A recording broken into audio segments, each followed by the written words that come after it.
Like,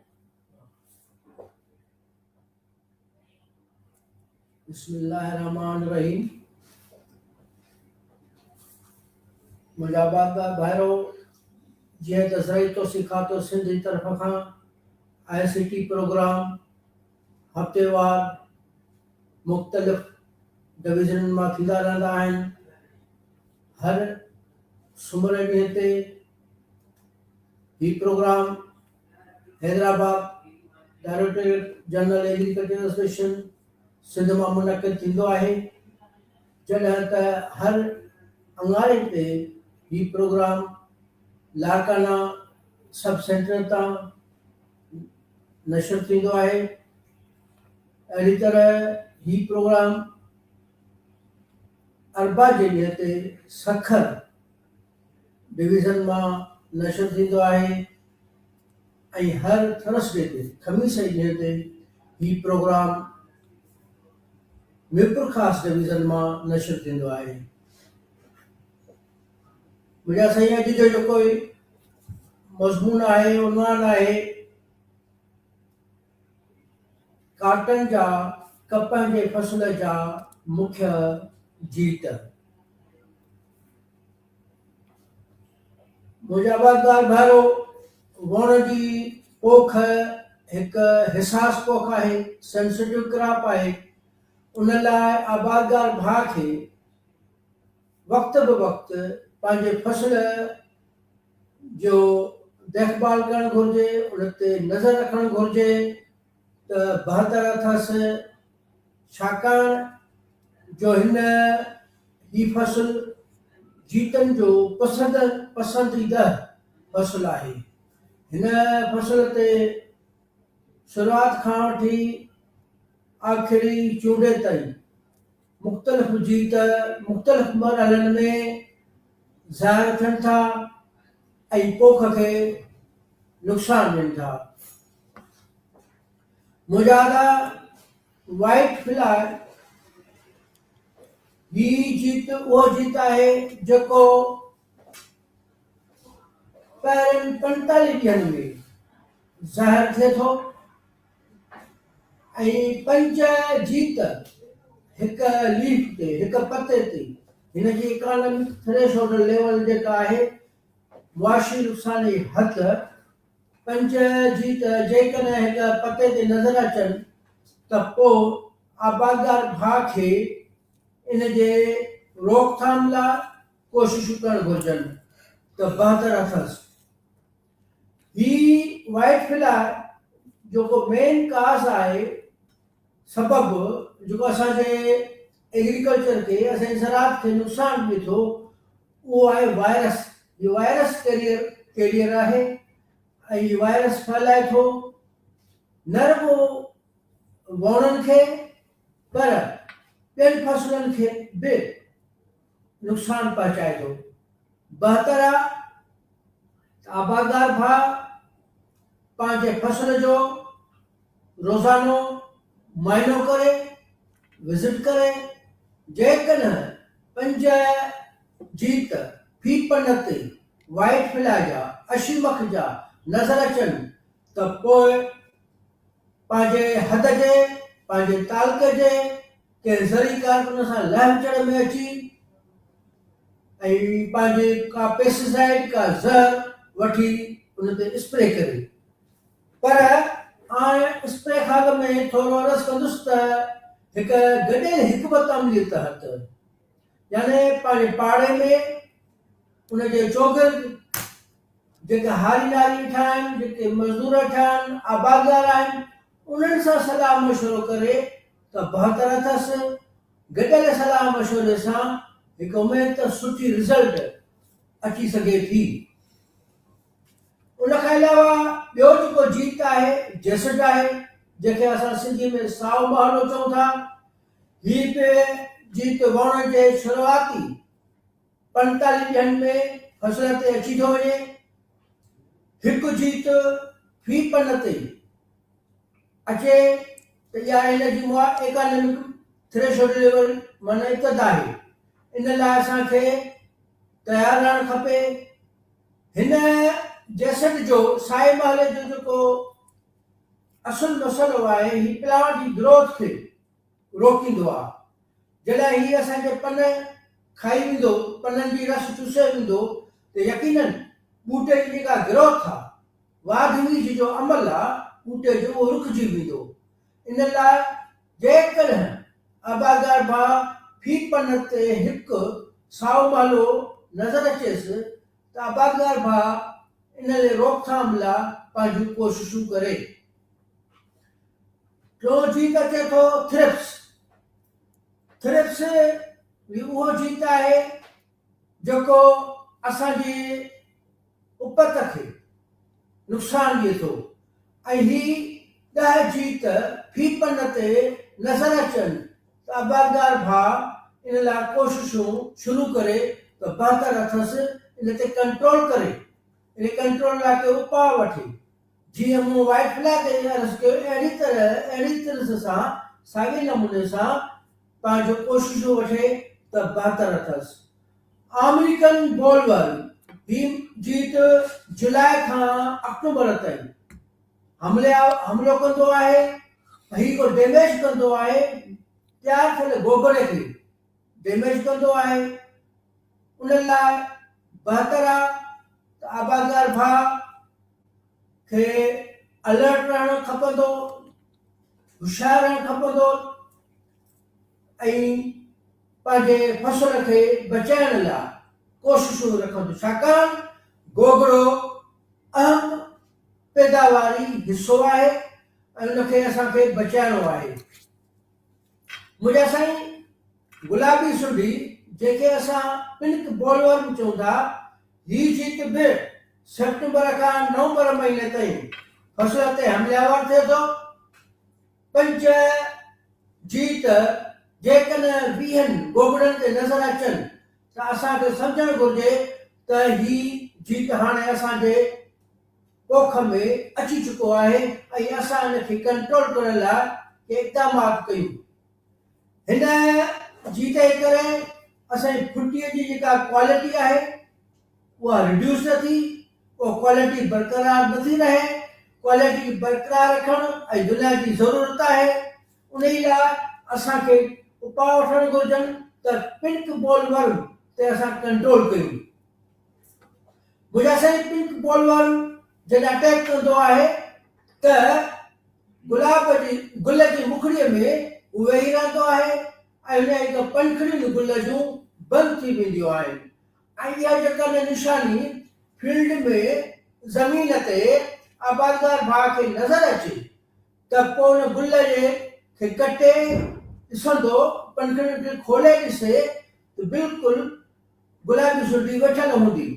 ऐं इन लाइ असां अर्ज़ु कंदासीं त आबादार भाउ खे त इन्हनि गुलनि खे कटे ऐं ज़मीन दोज़ दफ़न करे छॾे त बहितर आहे, छाकाणि इन ते जेकॾहिं असां स्प्रे कंदासीं त हू महफ़ूज़ हूंदो, गुल जे पंखड़ियुनि में महफ़ूज़ हूंदो।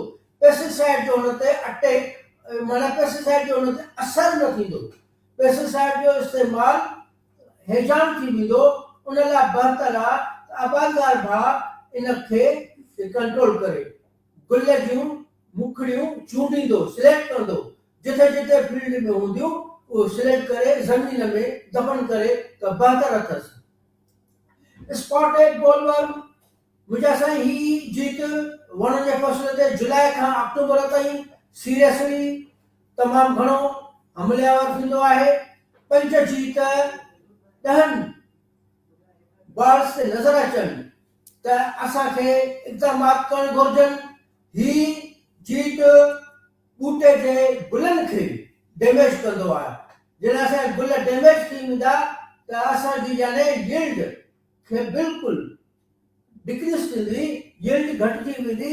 उन लाइ बहितर आहे त आबादार भाउ इन ते पंहिंजो एहतियाती उपाउ वठे ऐं हथ जे कंहिं ज़रई माहिर सां राब्तो करे त बहितर अथसि त वक़्ताइतो जो उन ते कंट्रोल करे सघे।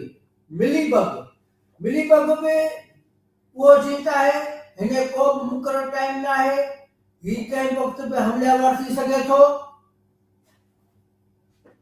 हिन जे अटैक जे करे बूटे में खुश्क थींदो आहे, बूटो सुकी वेंदो आहे ऐं इन जो को बि पीरियड कोन्हे का अचण जो। ऐं जेकॾहिं मिलीबग अचे थी त उहे बूटा कटे ज़मीन दोस्त दफ़न करणु घुरिजनि त बहितर अथसि। डस्ट बग ही पिणु जीत गोगड़े में पैदा थींदो आहे ऐं गोगड़े जो जेको वेट आहे, जेको उन वज़न आहे, उनखे घटि थो करे, उनखे रिड्यूस थो करे। उन लाइ आबादगार बाग असां सलाह ॾींदासीं त इन लाइ पंहिंजो तयारी वठे। मुंहिंजा साईं हिते अर्ज़ु कंदो हलंदुसि, आबादगार बाग हिन जुलाई महीने में सख़्त गर्मी में उनजो हारी स्प्रे करे थो, पर कुझु ग़लती जे करे असां सही नमूने उहो रिज़ल्ट हासिल नथा करे सघूं। आबादगार बाग खे सलाह ॾींदासीं त स्प्रे हमेशह सुबुह जो 7 खां 10 बजे ताईं करणु घुरिजेसि। स्प्रे करण खां अॻु में बाटल जेका आहे, बोतल जेका आहे, उनखे चेक करे कि किथे का टुटल त न आहे, किथे लीकेज न आहे बोतल खे। उन खां अलावा जेकी जंहिं टैंक में स्प्रे करणु वञी रहियो आहे ऐं उहा टैंक लीकेज त न आहे, इहे थोरा एहतियाती तदाबीर असांजे आबादगार रखणा पवंदा। उन सां गॾोगॾु स्प्रे खां अॻु में हिकु जेको मुनासिब डोज़ आहे उहो पाणी सां मिलाए करिणो आहे। पंहिंजो हथनि ते हैंड ग्लोव्स यानी हथनि जा जोराबा पाइणा अथसि, अखियुनि ते पंहिंजो चश्मो पाए। उन खां अलावा हिकिड़ा वॾा माना वॾनि हथनि वारा माना कपिड़ा पाए, वॾा कपिड़ा पाए जंहिं में मुकमल जिस्म ढकिजी वञे। इन खां अलावा जॾहिं बि स्प्रे करे त उनखे स्प्रे खे कंटिन्यू न रखे। जेकॾहिं वक़फ़ो करे त बहितर अथसि। हर 30 मिंटनि खां पोइ वक़फ़ो रखे त बहितर अथसि। इन खां अलावा स्प्रे जे दौरान हवा जे रुख खे आबादगार बाग मद्देनज़र रखी हले। हवा खे यानी पुठी ॾेई हलंदो त बहितर अथसि। उन खां अलावा स्प्रे जे दौरान खाइण पीअण ममनून आहे। खाइण पीअण स्प्रे जे दौरान खाइण पीअण बंदि आहे, रोज़ो रखिणो आहे। इन खां अलावा आबादगार बाग खे अर्ज़ु कंदासीं त का सिगरेट, का टॉफी इन्हनि शयुनि खां खाइण पीअण खां परहेज़ करे। जॾहिं स्प्रे जो सारो मरहलो कंप्लीट थी थो वञे, मुकमल थी थो वञे, त आबादगार बाग खे अर्ज़ु कंदासीं त पंहिंजा हथ, पंहिंजो जिस्म हिकु साफ़ पाणी सां धोई वॉश करे त बहितर अथसि। जेको सामान इस्तेमालु कयो अथई उन सामान खे बि यानी टैंक वग़ैरह उनखे बि साफ़ सुथरो रखे। प्लस में जेका बाटल पेस्टिसाइड जी आहे उहा ओपन ज़मीन ते उछलाइणी न आहे, फिटी न आहे करणी। उन बाटल खे ज़मीन दोस्त दफ़न करिणो आहे त बहितर अथसि। घणी गर्मीअ में स्प्रे करण खां परहेज़ करे। सुबुह जे टाइम ते 6 बजे खां 9 बजे ताईं स्प्रे करे ऐं ॿियो टाइम शाम जो इवनिंग में शाम जो 5 खां 7 8 बजे ताईं स्प्रे करे त बहितर अथसि। मुंहिंजा साईं उन खां अलावा जेको स्प्रे करे थो पियो उन भरिसां जेकॾहिं को वाटर चैनल बहे थो, पाणी जो निकाल जो वाटर चैनल आहे, वाटर आहे का मोक आहे पाणीअ जी, त उन जे भरिसां बि स्प्रे न करे त बहितर आहे। थी सघे थो स्प्रे जो असर पाणी में वाटर चैनल में पाणी में अची वञे ऐं वाटर चैनल मां असांजो माल मता पाणी पिए थो उहो मुतासिर थी सघे थो। उन लाइ असां आबादगार भाउ खे असां पंहिंजी हारीअ खे अर्ज़ु कंदासीं त अहिड़ी सूरत में पंहिंजे चैनल खां हटी करे, चैनल खां परे महफ़ूज़ तरीक़े सां पंहिंजी ज़मीन खे स्प्रे करे तो आसे पासे वारे माहौल खे बचाइणो आहे। जेकॾहिं भरिसां को फसल भिंडी आहे, खाइण वारी का सब्जी आहे, पोखियल आहे, त उन जे भरिसां बि आबादगार भाउ खे ऐं हारीअ खे उन जे भरिसां स्प्रे न आहे करिणो, छाकाणि त इन स्प्रे जो असरु असांजी सब्जियुनि ते बि पइजी सघे थो ऐं का इंसान साहब डायरेक्ट खाए थी। हाणे जे असां हलंदासीं पंहिंजे प्रोग्राम जे नेक्स्ट सेगमेंट ॾांहुं। असां नेक्स्ट सेगमेंट आहे सुवालनि जा जवाब। हिन में असां ॾिसंदासीं त पहिरियों सुवाल कंहिं साईं कयो आहे। असद हाजाणो पुछे थो त रहनुमाई कयो त सारियुनि जे फसल में ही मसइलो छो आयो आहे। मुंहिंजा साईं ही मसइलो जेको आयो आहे घणी गर्मी जे करे आयो आहे ऐं घणी गर्मी में फसल नुक़सानु थियो आहे। थी सघे ठठो बदीन लाड़ वारे इलाइक़े में सारी तयारु थी चुकी आहे, उहो इलाइक़ो आहे। इन में असां में बि सलाह ॾिनी आहे त कापर ऑक्सीक्लोराइड 250 ग्राम पर एकड़ ते स्प्रे कंदा त उमेद आहे त रिज़ल्ट बहितर ईंदा।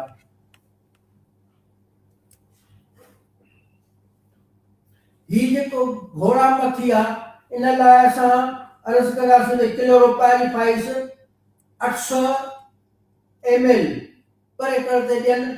हिन जा 3-4 सबब आहिनि छो इहो थिए थी। हिकु त हूंदो त लेट सोइंग थी हूंदी, ॿियो याने ओवर इरिगेशन आबादगार भाउ ॾिनो आहे, ऐं ॿियो या त इन में न्यूट्रिशंस जी कमी आहे। न्यूट्रिशन कमी जे करे ॿूटो कमज़ोर थींदो आहे, पोइ कमज़ोर ते सभु कंहिंजी हर माण्हू हमिलो कंदो आहे। अहिड़ी तरह इन लाइ त जेकॾहिं लेट सोइंग आहे, ओवर इरिगेशन आहे या वीक ॿूटो आहे त इहो घोड़ा मक्खीअ जो अटैक उन ते थींदो आहे। पर क्लोरोपाइरीफाइस 800 ml पर एकड़ ते ॾींदा, इंशाअल्लाह ताला रिज़ल्ट बहितर मिलंदो। जी साईं, ही राइस आहे। राइस में ॾाढो पण गर्माश आहे। ही साईं थी सघे थो त याने घणी ज़मीन खे जॾहिं रोबो कयो वियो आहे त तड़ तकड़ में कयो वियो आहे। ज़मीन खे टाइम न ॾिनो वियो आहे त 5-6 ॾींहं ज़मीन थधी थिए हा, पोइ असां ट्रांसप्लांटिंग कयो आहे, पोइ असां रोबो कयो आहे त बहितर हो। तकिड़ो याने पाणी ज़मीन में छॾे ऐं असां तकिड़ो नर्सरी पटे ऐं असां रोबियो कयो आहे त हीअ असांखे इहो मसइलो पेश आयो आहे। इन लाइ असां सजेस्ट कंदासीं अमोनियम सल्फेट बाण। यूरिया हाणे हिते नाहे ॾियणो, अमोनियम सल्फेट बाण सजेस्ट कंदासीं 1/2 बैग पर एकड़ ते।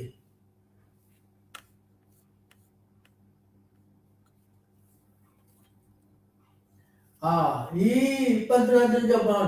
ही आहे नईम खान। नईम खान तो चए त हिन राइस में ही कंडीशन थी आहे। जी साईं, हाणे हिनखे छा थींदो, ड्रेन आउट करिणो पाणी।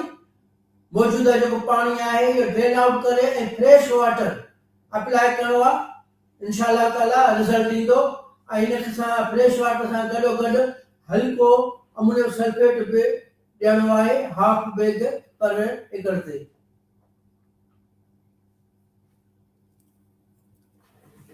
ठीक आहे। हाणे असां अॼु जे प्रोग्राम खे ख़तम कंदे जेको मैसेज आहे आबादगार भाइरनि लाइ इहो ई आहे त बारिशूं अचण वारियूं आहिनि। जेका असांखे वेदर वारनि जी रिपोर्ट मिली आहे उन बारिशुनि जा एहतियात करिणो आहे त जेकॾहिं पंहिंजी पोख में किथे घणो पाणी अची वञे त वक़्त ते पाणी थिए, पोख मां कढनि। ख़ासि करे मिर्च जी पोख, वोण जी पोख, इन में पाणी निबियारणु घुरिजे त बहितर आहे। जेॾां पेर तेॾां खेर।